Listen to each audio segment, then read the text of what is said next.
And we're live. Hi, Ryan. All right. I found you on Instagram. I'm pretty sure I searched the hashtag animal rescue, and you work in fish conservation. Yes, that's correct. Now, I've been doing a bit of research on that, and it's brilliant work. You reduce the numbers of people fishing in a certain area to prevent the fish dying out, essentially. Is that right? Yes, yeah, it's a lot more complicated than that to a certain extent. Personally, I've been a striper fisherman my whole life. Striper, striped bass, rockfish, whatever the actual name is across. There's different names for these fish across the entire United States, along the coast and so forth. But specifically the striped bass has been overfished for, gosh, I want to say the last maybe 15, 20 years. There was a point in the 80s, I believe, where there was a moratorium that had sort of ended all fishing, or I believe the moratorium ended in the 80s. But there was a moratorium on these fish. Essentially, you could not fish for them because they had reached a point of just overfishing. Essentially, what goes into it is, I mean, again, what I am is I'm a recreational angler. I've grown up fishing for these fish, and I love them. I mean, I have a true passion for them, and it's the experiences and the joy of catching these fish that, again, like we're going to erase a memory. So we're erasing just an experience, if you will, if we were to let them die. Now we're not necessarily trying to stop people for fishing for them. But what we are trying to do is help with better catch and release practices, because a lot of these fish end up actually dying after the release due to improper handling, and mortality rates are actually the highest among the recreational fishing community versus like the commercial fishing community, if you will. That must be very difficult for you. It would be like watching your family home get destroyed in a way, because... I'm happy you said that, Ali, because it's exactly that. I grew up in New Hampshire, and my family frequented, we basically vacationed up in Maine. And I mean, I was catching these fish when I was 6, 7 years old, and now I'm 27, and it's, there's 20 years of just learning these fish and just growing a true appreciation for them along the way. And again, to see that's in some sort of jeopardy it's tough. It's a tough pill to swallow. Totally, yeah. It must be very, very difficult for you to watch. Yes. So the issue isn't in the amount of fish that are being caught; it's the methods that are being used, or the lack of methods that are being used to just throw them out. Yes, that is correct. Right. And your mission is to spread the word on how to release these fish. Absolutely. That is exactly it. Just simply better practices. We utilize this phrase called CPR, and it's very simple. It catch, picture, and release. And that whole entire process shouldn't take more than, obviously, reeling the fish in takes however long it takes. But the actual picture process and then the release process shouldn't take any longer than 10 seconds. I lift the fish out of the water, and then it's back in the water after that picture's been taken, and I'm releasing that fish. If it takes any longer than 10 seconds, I skip the picture, and you just missed that one. There'll always be another opportunity. Right, of course. You don't want to put the fish in a state of pain or suffering just for the pleasure of it, the recreation aspect of it. Exactly. And again, it's making people realize that, again, I can't. I'm trying to put it in relatable terms, if you will. But we have a lot of. It's funny because you're from London and so forth. So I'm addressing places like New Jersey, places like Maryland, where these guys are fishing on the rocks, and they'll be reeling these fish in, and they're banging the fish on the rocks as it's coming up, and they put their foot over the fish to get the hook out, and a whole number of things can happen in the actual catching aspect, and then the release that, again, maybe the fish swims off pretty strong after you've released it, but again, you've handled the fish so poorly that the chances of mortality post release are now extremely high because of how you brought that fish in, and the way you handled the fish and so forth. It's just not proper, if you will. Yeah, of course. It doesn't take too much effort to, I suppose, to find a spot in which the fish isn't being harmed as it's being brought to shore. Do you know if that issue, or do you know if there are locations that fishermen can go to other than the rocks where the fish won't be harmed? Yeah, and Ali, I don't want to say it's just from the rocks, dude. I fish from the rocks myself. It's more of it's just I want to say it's ignorance, but ignorance would probably, I don't know, it sounds a little too harsh. It's just maybe a lack of education. And that's where I see myself coming in. Again, like I haven't always been the greatest about how I've handled these fish. And have I been the guy who's banged the fish around and mishandled the fish or killed the fish to, I should say, harvest, or I've harvested the fish to, bring it home to my family. I've done all those things.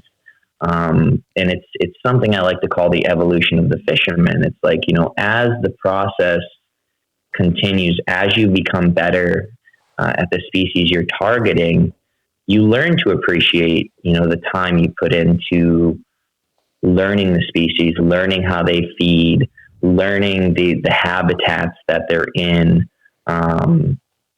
and just the experience of catching them. You grow a greater appreciation for all of these things, and you think twice when you're reeling the fish in. You're like, maybe I don't want to keep this fish. I'm so thankful that I have this opportunity to be in this location, and this fish picked up my line. I'm happy. And honest to God, man, I in my own head, so I don't look like a psycho when I'm fishing, but I thank the fish every single time.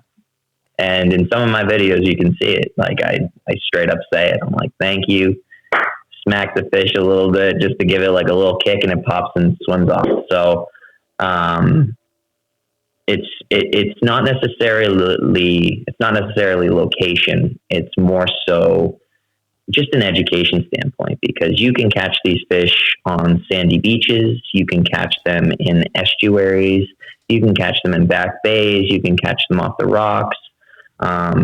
It's more so just focused around, people taking the time to educate themselves on how to properly handle the fish, so that we don't see the mortality rates we do. Right. So the main part of it is simply just spreading knowledge the best you can.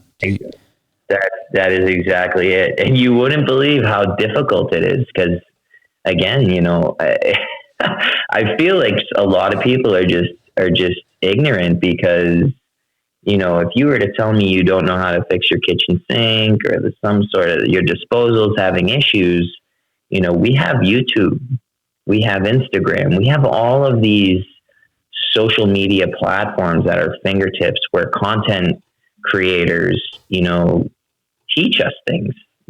All of the information we need is out there. It's just people not taking the time and the due diligence to actually do it. They'll go as far, as figuring out how to catch these fish, and what baits or what lures or what plugs will catch these fish. But then that's where the education stops, because that's all they care about. They care about catching the fish and and that's their main prerogative. But, you know, it's the latter half of things that really matters, because we're not going to be able to catch these fish if there's no more to catch. Right, of course. So it's okay to go fishing and just bring one fish back, but it's when it's fishermen and each fisherman takes 20 fish home that in no time the fish population will die out. Yeah, no, that's exactly it. I mean, and I'm happy you brought that up, because again, I'm not against harvesting fish. If you harvest a fish, that's fine. You know, if it's a legal fish, bring it home, feed your family. But if you're doing something like that every day, you know, and you're finding that your family's not eating the entire fish and you're throwing fish away, it's like, you know, that's where it hurts. And trust me, there are people, I'm talking about people who follow the rules. There are people who do not follow the laws, and, you know, they take home fish that we call shorts, if you will, or schoolies. These are fish who are under the legal limit. And you bet there are people who take fish that are over the legal limit as well. And Allie, the issue that really arises is, you know, the place in the area where these fish are normally kept size-wise is within a certain breeding population. So say we're keeping a fish that's 28 inches and above. You know, these are the fish that are going to be your main breeders. These are the fish that are going to essentially create the next generation of striped bass. And the amount of eggs that each fish produces, it actually increases with the actual size of the fish, which, you know, normally you'd say, you know, that, of course, that makes sense. But there's a large number of eggs, and I'm not going to even get into the amount. But like if you take in, let's say, a 30-pound fish and it's around 44 inches, you know, that fish is carrying millions of eggs, millions. And, you know, if you have a bunch of guys that take home, you know, you have a coast of guys that take home 20 of those fish, it's like, you know, what could have been, sort of thing. Right. You know what I'm saying? Yeah, totally. That even if they just take home one fish, that obviously every single egg doesn't hatch into a fish, but they could reduce the population size by 1,000 fish just by taking home one fish. And yeah, right. Sorry to cut you off there, but yeah, that's all right. That is exactly it.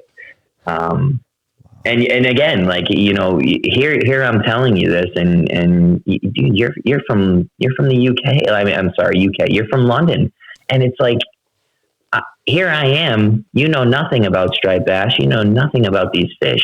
I'm trying to explain this to people who do know about these fish and who do have some knowledge of these fish and kind of some knowledge of what they're doing to the population. You know, it's not new news that the striper population is in danger. It's not new news. It's just people who don't care and who don't want to listen.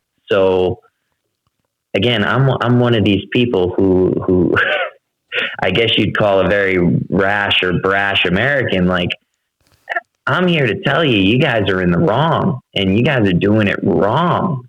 And, you know, if I see you doing it while I'm on the rocks, I'm going to approach you and I'm going to let you know, because, you know, you're not going to be fishing on the rocks anymore if people like me don't speak up. Yeah. Yeah, of course. Yeah. There's nothing to fish for. Mm-hmm. You're a real spreader of the word, and it's, some people may see that as aggressive to go up and be like, hey man, you can't fish here, but you're speaking for the right. I don't see it as aggressive at all. It's really spreading the word. Yeah. These fishermen can say, I didn't know, you don't know what you don't know. But like you said, it's like you're fixing a kitchen sink. The information is there online. And when you're starting to fish for these fish, you just go online and the information is all there. It's just about putting some effort in.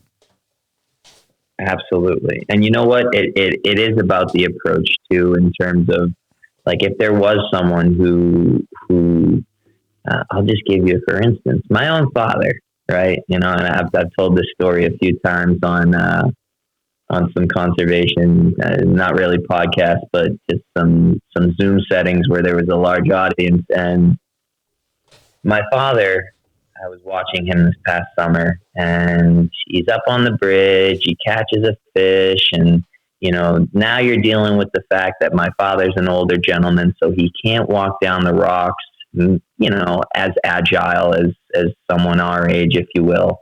And so I'm watching him pull the fish up onto the bridge, and of course, he's standing on concrete. The fish plops down on the concrete.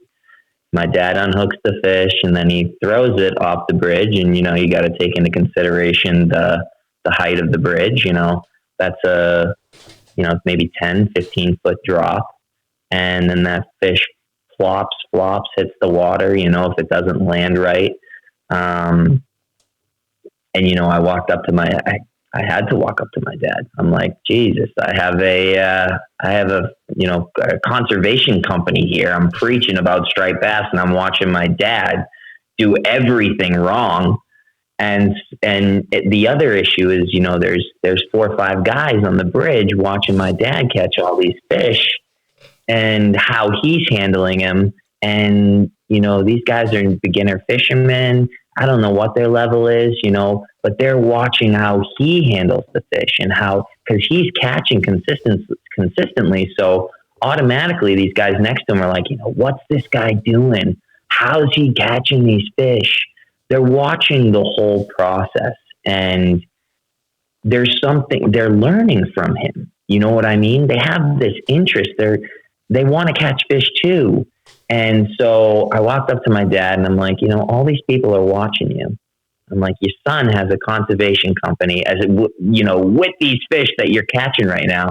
I'm like, do me a favor, go down to the rocks the next time you catch a fish, unhook the fish, properly revive it, and let it swim off. And he did that for the rest of the day.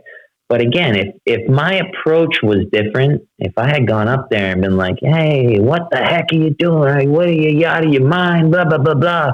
You know, maybe he wouldn't have been so receptive.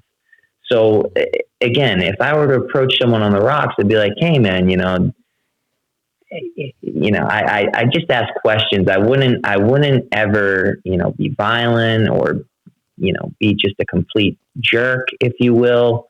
I leave that conversation with that person wanting to go and do some research, to go and look for ways to be better about releasing these fish. Because at the end of the day, again, like, they might just not know. And if you're attacking them for something they don't know, that's kind of wrong too within itself.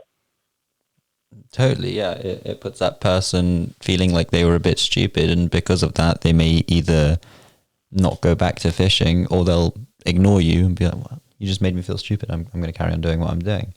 But if you go forward with an open-minded approach and really take the other person's emotions into consideration, then they're going to respond to you well and fix their fishing methods. And that's the goal right there. Right. And you were saying that, like, there are, like, your father who may struggle to get down all the way to the rocks and put the fish in gently. Are there any other alternatives for someone that's older that may struggle to, like, someone that may be older than your father who physically isn't able to go down to the rocks? Absolutely. I mean, I'd take into consideration, maybe if you're a 70-year-old man and you're fishing off of a bridge, and, maybe you're experienced enough to bring the fish up, handle the fish properly, and toss the fish off the bridge, fine. I can't say I haven't done that myself. I've done that. Mm-hmm. But fish in areas where you can bring that fish in properly, and you can release the fish properly, and you don't have to worry about, slipping and falling down these rocks. They make boots that, you know, they have studs in them, and they're called corkers up this way. And essentially, you can run across the rocks like you're running on normal pavement because you got studs, which gives you better grip and so forth. I understand if you're too weak to walk down the rocks, that's one thing. But it's just taking your environment into consideration. If you're not going to fish in an environment where you can properly handle the fish and release them, go find somewhere you can. There's nothing wrong with that. Or ask someone who's walking along the bridge or fishing on the bridge with you to be like, hey, would you mind going down and helping me unhook this fish? And I really don't think that's a difficult. I've done it for people. I've done it for some of my older friends who have taught me how to fish, who taught me how to fish back when I was a young kid 20 years ago. And now they're not in a position to do exactly what I just said, climb down the rocks and so forth. So it's more so just, again, utilizing resources outside of, just yourself. And I think people have an issue with that because, again, they're, whether they're ignorant or they're like, I can do it myself, I'm fine. It's just, that's everybody. That's every person alive, Oh, I don't want to ask this person because I'm embarrassed, sort of thing. It's like, don't be like that. This is the human race. We're here to help each other. We're here to make each other better. I mean, if the guy fishing next to you catches a fish, he's going to be handling the fish however he handles it, and he's fishing. He wouldn't mind going down in the rocks and handling that fish for you. He's going to do it if he catches one anyways. So it's just a matter of I'm just asking people, if you will. Yeah, of course. And if you're a shy person, well, this is an opportunity to build some confidence and speak to other people. Absolutely. I agree. And is there a sort of community feel with the fishing, or is it just strangers going to the same spot? Do you ever recognize people and be like, hey, man? Oh, absolutely. I mean, that's kind of how this all started. Like I said, I went to Maine on the weekends for my entire childhood, and you'd see the same here. I'm going to say the term that they were just old guys to me, right. Older generation in 50s, 60s, and they were there every weekend. They were fishing, whether they retired. Like this is a place where they did retire too, and this is the one thing that they love to do. They love to fish, and I learned from these guys. And essentially, I found myself fishing with them and picking up little things that they weren't doing, and picking up things that they were doing and making them better. I had youth on my side, so there were certain things that I could do that they couldn't.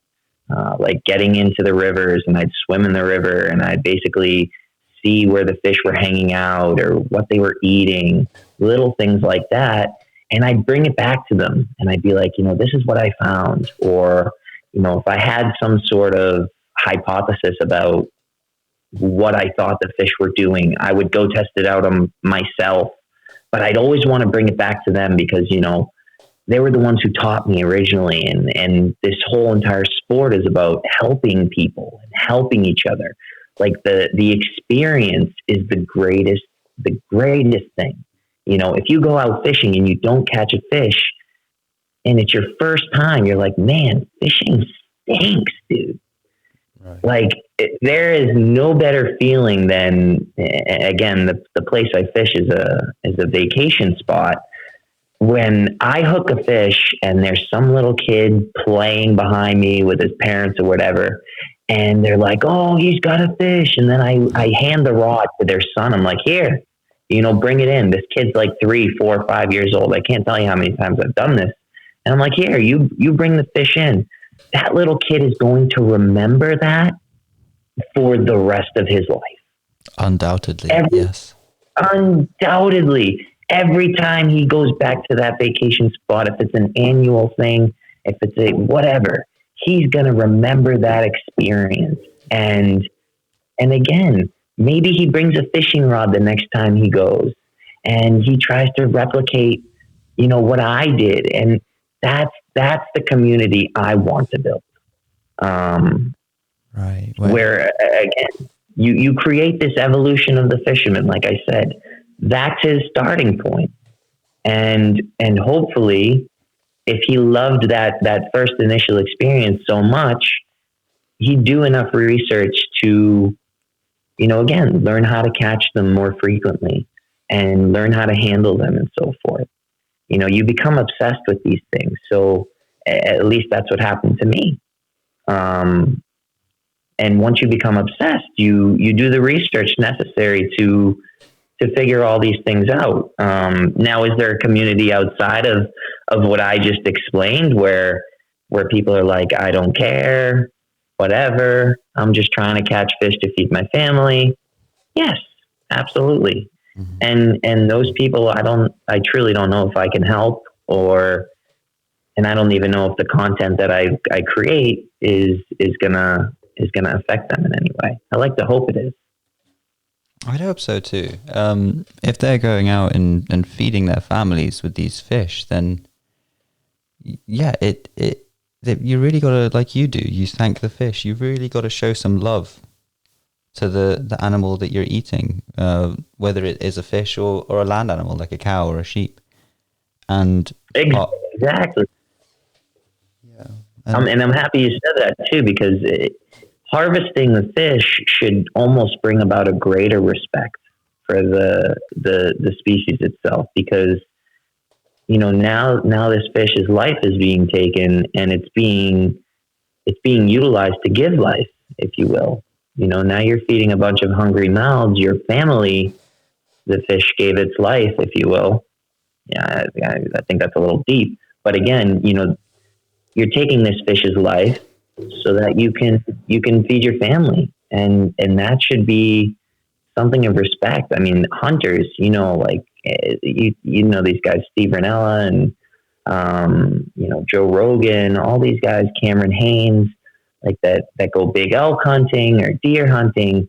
Like, they respect these animals so much more than the people who are involved with PETA and so forth, because these guys they know why they're taking the life of the animal, and that animal is being utilized to literally feed their family. So again, I feel like that should almost bring about a greater amount of respect, but it doesn't always.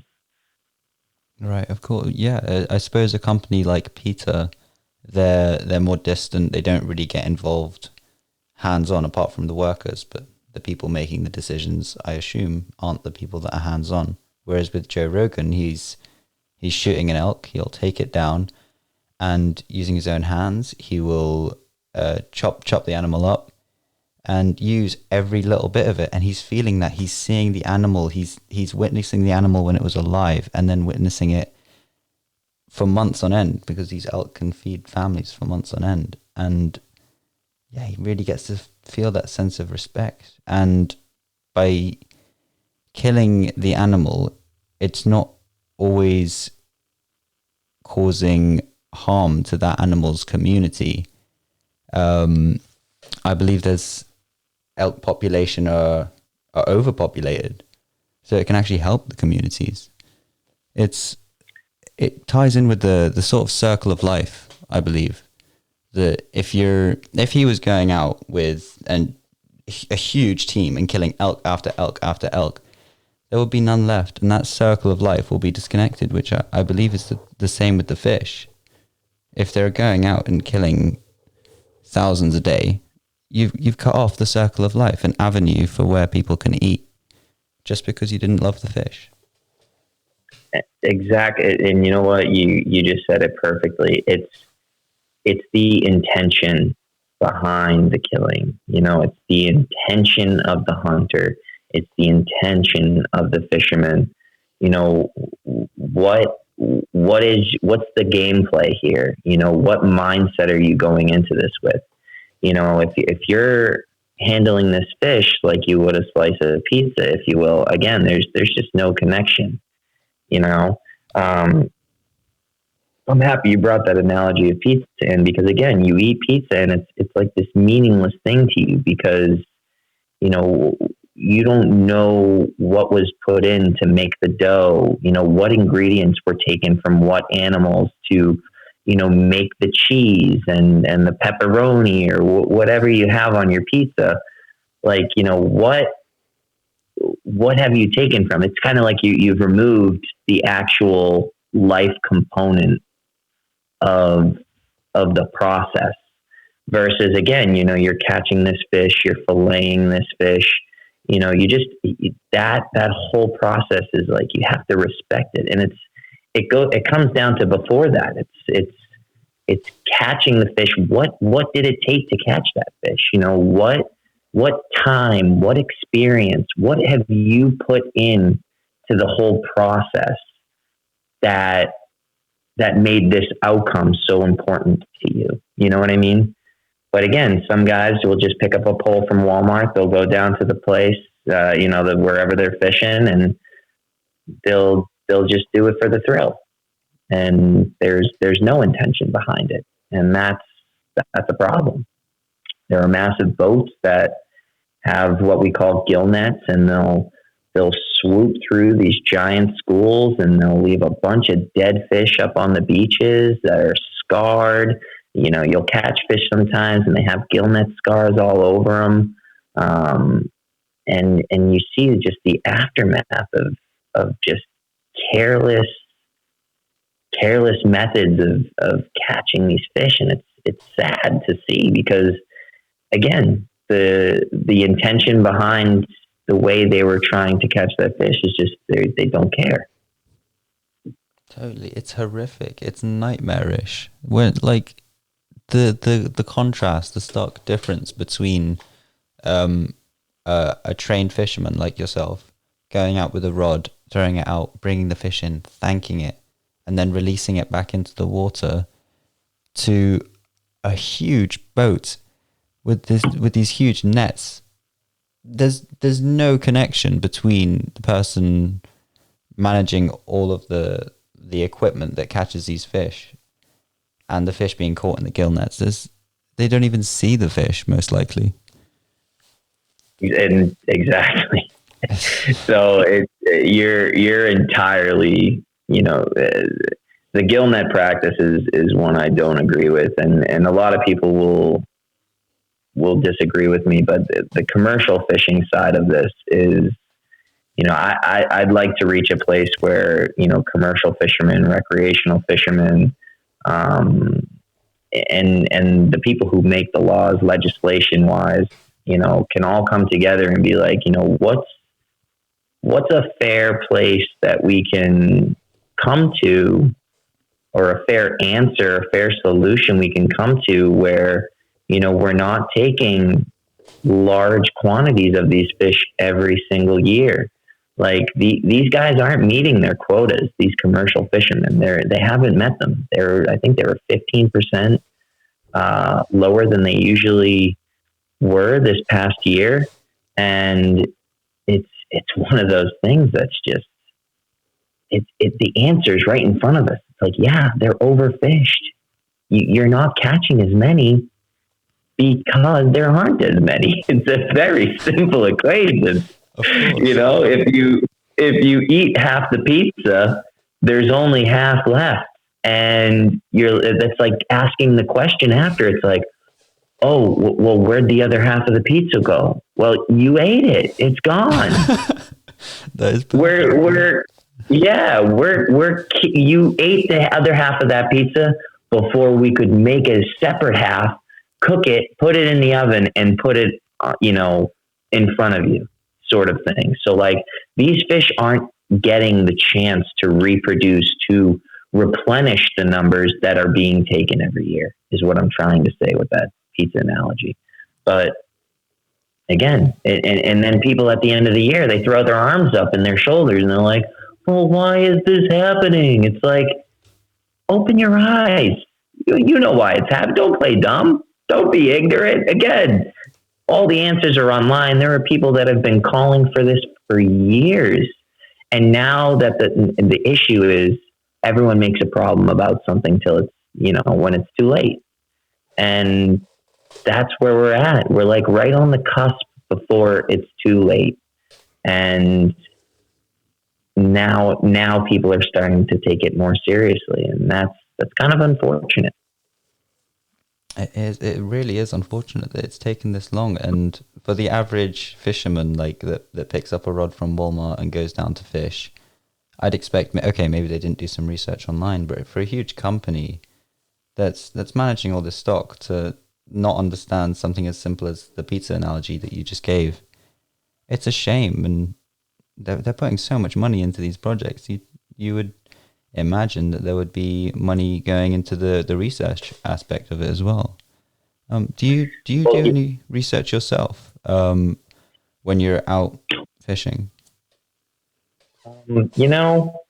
Personally, I can't claim that I'm a scientist of any sort. Right. I do have a biology degree, so technically you could say I'm a biologist, but I'll never claim that.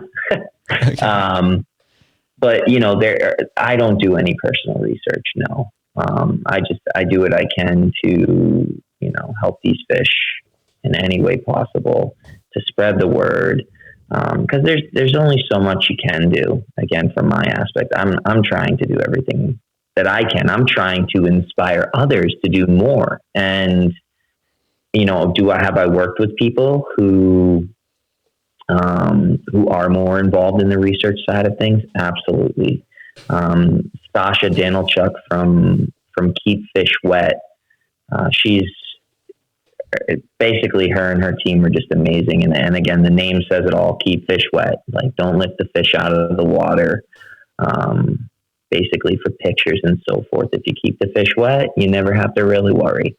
But there's also a realistic side to their methods. They're like, obviously people want a picture, but again, that's where that whole 10-second aspect thing came from. Don't have the fish out of the water for more than 10 seconds. If it is, throw it back. Don't skip the picture. There will be another time. There will be another experience. But a lot of their catch and release practices that are backed by science, we have implemented, or at least I have implemented, and I've tried to help others implement them into their routine when they are releasing a fish, catching and releasing, that is. Right. So have you hired these people to your organization, or have you worked closely with them? This is more just working alongside them. Wonderful. All in all, like a lot of the money that I make from my company, I sell clothing and so forth. Again, I don't know anything about clothing, but this is the only way I saw anything happening. I was like, what, I'm just going to make a logo. I'm going to slap it on a shirt, and I'm going to sell the shirts, and I'm going to sell sweatshirts and hats and so forth. And I've taken kind of advantage of this whole drop shipping and so forth, so that, I can raise money, and pretty much all of it is donated to an organization called the ASGA, which is the American Saltwater Guides Association. And through the American Saltwater Guides Association, I have met people like Sasha and other people like Tightline Conservation. His name is Taylor. He's an amazing guy. He's the one who kind of started this entire thing with me back in the day. And I say back in the day, it was only last year. But there are people out there who are far more educated than I am on these matters. And, someone like me who has a full-time job and does this as almost like a side gig to help these other organizations, I just don't have the time to put in and the time to dedicate to basically everything these guys are doing, because that is their full-time job. So I'm just here to kind of promote what they're doing and do anything I can to to make sure money is going to the right places. Right. So the large company, what was it? The saltwater organization? Did you say? The American Saltwater Guides Association. It's called the ASGA. Right. So the ASGA, they're working for conservation of a variety of fish types, whereas you're focused more on striped bass. Yes, and you know what? They are very focused on striped bass, especially right now. But they focus on, think about striped bass as more of a micro component, whereas they're working on a macro component, such as, and I'll give the example of like menhaden or pogies or bunker. These are bait fish that the striper population, it's one of the main food groups that they rely on to live, essentially. And obviously we've seen striper numbers go down, and at the same time we're overfishing these menhaden in the bunker. They're all being overfished. So that of course is going to in turn affect striped bass. If we're taking their food source away, obviously their numbers aren't going to increase. Like, come on now, that doesn't make any sense. So these guys are taking a more macro approach. So they'll do things that help preserve menhaden. They'll do things that help preserve tuna. But right now, again, like the main focus, the main priority is the striped bass because of all of the issues that are just coming up around the actual species itself. Right. And wow, so these companies, the ASGA, you must work pretty closely with them, and I assume more so now since the risk of the sea bass has increased, the striped bass. Yes, I mean, again, this all started. I was on Zoom meetings with their vice president of policy, and again, like these guys are great guys. I've worked very closely with them, but essentially, I just, again, all the money that my clothes make, essentially goes to them. It goes to their organization. I do not, like I said, I'm not going to make any claims that I'm in the field with them or that I'm working with them daily. That's not my involvement. Do I text them and I say, hey, let me run this idea by you. I'm trying to do this. I'm thinking of doing this. Absolutely. And we actually just recently had a meeting kind of together where, we were affiliated, if you will, officially affiliated with the ASGA, but we wanted to we thought it would be better if we weren't affiliated, if you will, because again, let's say some guy buys my t-shirt, right? And he's on the rocks with my t-shirt on and he's doing everything wrong and the fish ends up dying. And then some guy sees that guy with my t-shirt on and he's like, I saw one of these guys from Surf Casting Seven Stripes and he was doing everything against, what that company stands for, and all this money that's going to the ASGA is a waste. Like, that would be very, very bad. So essentially we've stepped back and I'm no longer officially affiliated with these guys. I just donate money to them because we thought it would be better off for the actual population of the fish and so forth. Like, and that's what they proposed to me. And I completely agree because they're doing the greater work that needs to be done. And I don't want to interfere with that in any way. Right. Yeah, that sounds like a very reasonable and almost selfless way of approaching this, because if like you said, if your company sells a t-shirt to someone wearing that could really put ASGA or the ASGA to shame, and it could come up in newspapers. Whereas if Surfcasting Seven Stripes was reported for having, because of this fisherman having irresponsible fishing methods, it wouldn't be as big of an issue because your company isn't as large as the ASGA. And exactly. I would personally rather handle the backlash of an event like the one I just explained, right. Rather than the ASGA having to deal with it, because they made a decision to partner up with me. That wouldn't make any sense, and it would be terrible. Again, I wouldn't want them to have to answer to an issue that was brought up because of my company, kind of thing. Of course, yeah.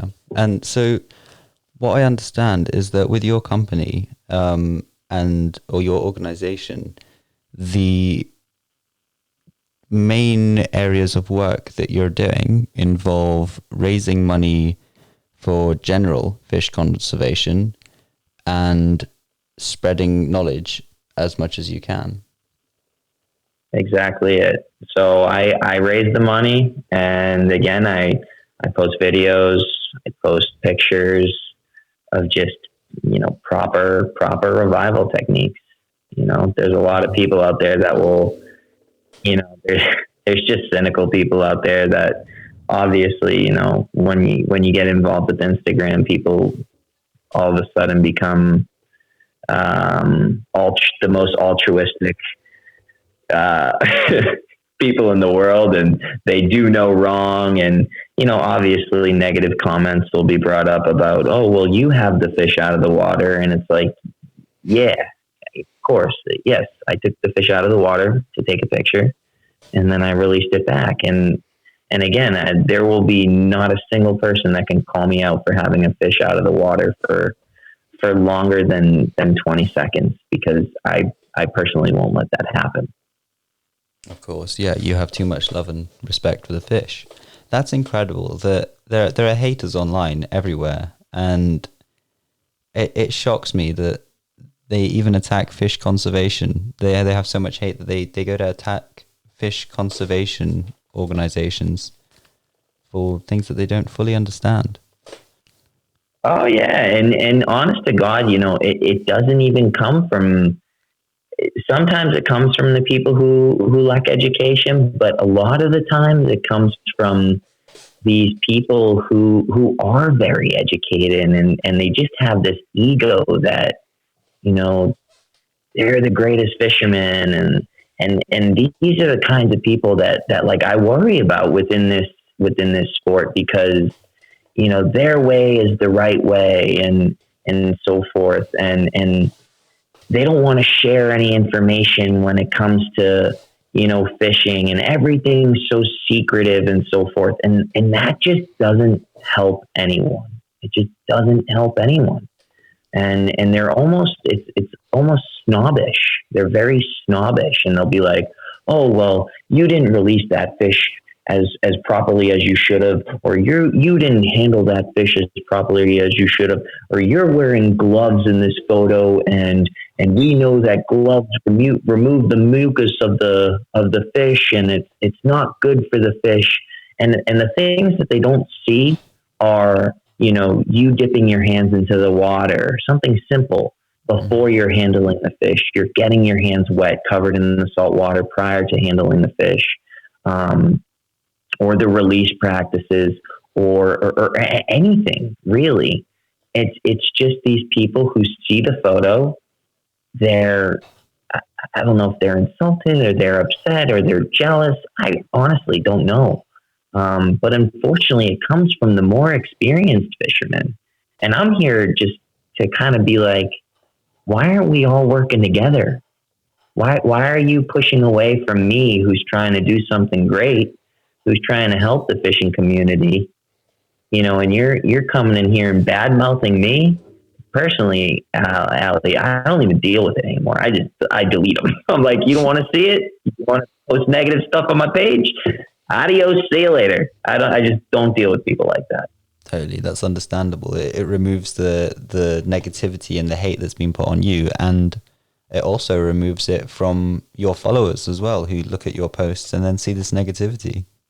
It's unnecessary. Well, and that's the thing. There's always more positive people than there are negative, and I focus on the positivity. Like I have so many things going on in my life. I don't have to do this. I don't have to do this stuff. And then I'm going to have some guy coming in trying to, ruin my day with his comments because he thinks he's the best thing since sliced bread. Absolutely not. I do this because I love it. And if people if I listen to those people all along and I listen to those negative comments all along, I wouldn't be doing what I'm doing. I just don't care what you think. So see you later. Brilliant. Yeah, you just cut them out. Why have to deal with them? Exactly. Focus on the people who are bringing you positive energy and the people who are supporting your cause, and ride that wave. The other waves, the negative waves, you skip those. Delete them. They're gone. Yeah, just delete them. That's such a lovely thing in the social media world that someone throws some negativity at you and you can just delete it. It just doesn't exist. Yeah. People get caught up in the negative. It's so funny because there will be 10 positive comments and then one negative comment, and you'll focus on that one negative comment. You're like, what does this guy mean? Why would he say that? And now your mind is churning. You're like, am I doing the right thing? Are my principles, my morals, are they all proper? And it's like, why question the original cause of what you're doing? You know why you started this. Don't question it. Just keep going. And, it's like you forget about the other positive 10 comments. You just focus on the negative one. And I mean, that's just how the human psyche works.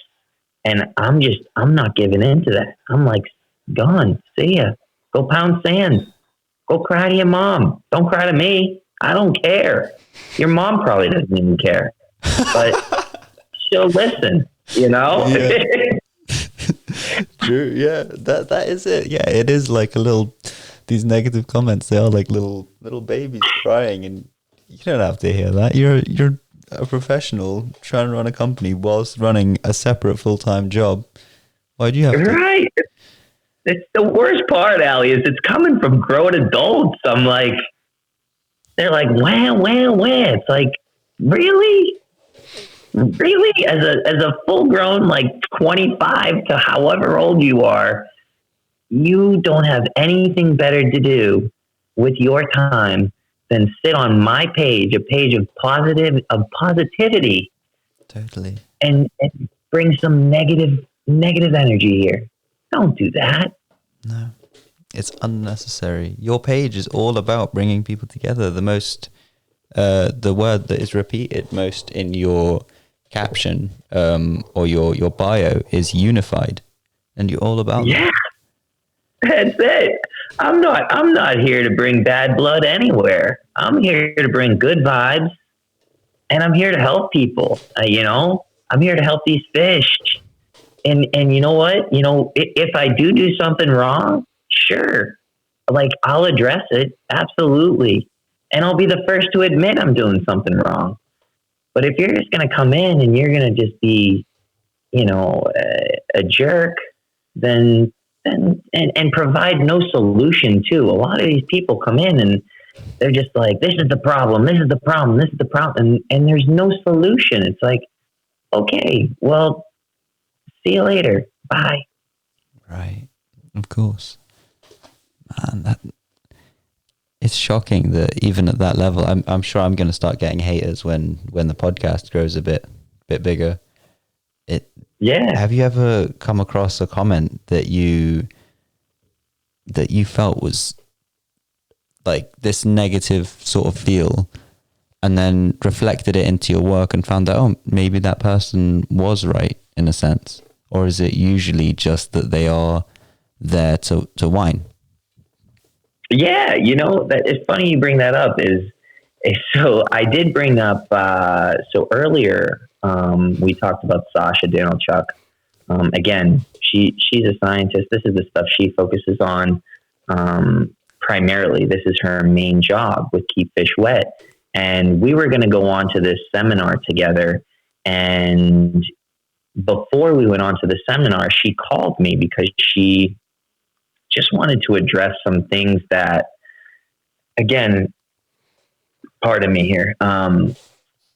When you're a recreational fisherman like me, you know, there are things from experience that you think help these fish, right? There are certain catch and release practices that you have found these fish basically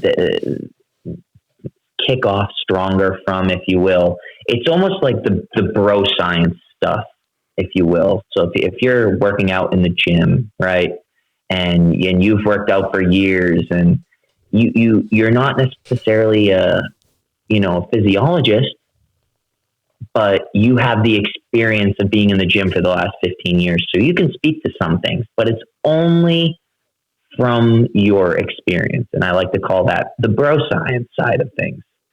But then there's the actual physiologist, or in our case, we have people like Sasha who, they're actual conservationists. These are people who dedicate their lives to these animals, and they have the real science behind this stuff. And I respect science to the utmost. And again, we had this conversation where she's like, some of your catch and release practices aren't supported by science. She's like, they're not necessarily wrong, but they're not backed by science. So I just wanted to make sure we could address stuff like that ahead of time, prior to, so that a question's not asked of us and we're saying two different things on stage. Because at the end of the day, she's the one who's going to be right, not me. Because again, she dedicates her life to this. So this was one of those things where I was sitting here and I'm like, I almost thought my reputation was being attacked. And I kind of had to have a moment where I stepped back and I was like, whoa, she's right. Again, it was the same thing with the ASGA when they approached me and they said, we can't have an official affiliation with you. And again, immediately to anyone that's like, whoa, did I do something wrong? That's a shock to your system. But at the end of the day, like you said, like it's better for the fish. It's so much better for the fish. It's better for the people who want to become more educated, that someone like Sasha takes the reins, not me. And someone like the ASGA takes the reins and not me. I'm just here to boost them up. So again, that was one of what people fail to realize is it's people take things personally and they take it as like this ego attack, and it's no one's attacking your ego, especially in these scenarios. They're doing something to better the outcome. And if we all work together towards that, why wouldn't we do that? Right, of course. Yeah, these industry professionals, like Sarah and the people from the ASGA, they're not going to be fighting from the ego. They're going to be fighting for the fish rather than the whining. Exactly. And back to your original question. I mean, truthfully, I don't even give negative comments on my actual page enough time to even remember any of them, or to sit there and be like, maybe this dude is right, or because he's not. Like, I just know these people aren't right. They're coming in with so much hate that I'm like, I can't even spend any time listening to you. If you approach this differently and you were like, hey man, I saw your post and maybe in addition to what you're doing, or aside from what you're doing, we could do this as well. Like, that would just be a way better approach. But these other people are they're coming in, they're like, you did this wrong. This is how you should do this. Blah, blah, blah. It's like, who are you? What are your credentials? Are you speaking from bro science? Are you the bro science side of things? Or are you a scientist? You know what I mean? Yeah. Because totally. there's a massive gap. There's a massive discrepancy between the two. Yeah, for sure. Between backed up scientific fact and these guys that believe they know everything online. And to be going on your page and, for example, getting angry at you because you've taken the fish out of the water whilst you're in their eyes supposed to be conserving them, whilst you're not actually doing any real damage to them. If they took 1 minute to Google online fish conservation, or took 1 minute on your website on the about page, they would see that it's okay to take fish out of the water. But they don't. And that is why they jump in with these unfiltered attacks of pure emotion rather than backed up fact. True. And Ali, I want to point this out. Like, something as simple as a picture, how fast does it take to take a picture? It's like a blip in time. You could be walking past a riot, where American flags are being burned on the ground, and you stop to look at that for 1 second, and someone snaps a photo of you, and now that photo goes viral, and you're in that photo, and you were just strolling through. You're now in front of an American flag that's burning, and now everyone's like, oh, you were part of the riot. You were lighting flags on fire. You were like, all of these insinuations are now being made, and you're just taking your normal hour stroll that you take every morning before you go to work kind of thing. Like, people forget that. They forget that it's this moment in time, and they're making all of these judgments off of the photo itself. It's like, you weren't even there. You have no idea what happened here. Right. And I got a big problem with that. Understandable. Yeah, you're putting all of this preparation in before you've got the best equipment out there to be dealing with 50-pound fish, and then it's being thrown back at you. They haven't seen the 15 minutes of preparation before, or I don't know how long it takes. They haven't seen you dipping your gloves into the water that split second before the guy walks in front of the flag. They don't know the before. They don't know the after. They're just seeing that single moment and focusing on it. Exactly. And they're taking all of the cues from the photo, and they're creating their own story in their head. And then they're attacking you based off of this story that they've created themselves. It's mind-boggling. It is. It really is. Well, I hope that the internet soon enough will stop this negative attitude. Me too, Ali. Me too, man. Oh, man, this has been fun. Thank you so much for joining me. Oh, absolutely. Thank you so much for having me. I appreciate the opportunity. Again, this is like my third podcast ever, so I'm thankful for the opportunity. Awesome. Nice. I'm going to end it here. Perfect. Bye, listeners.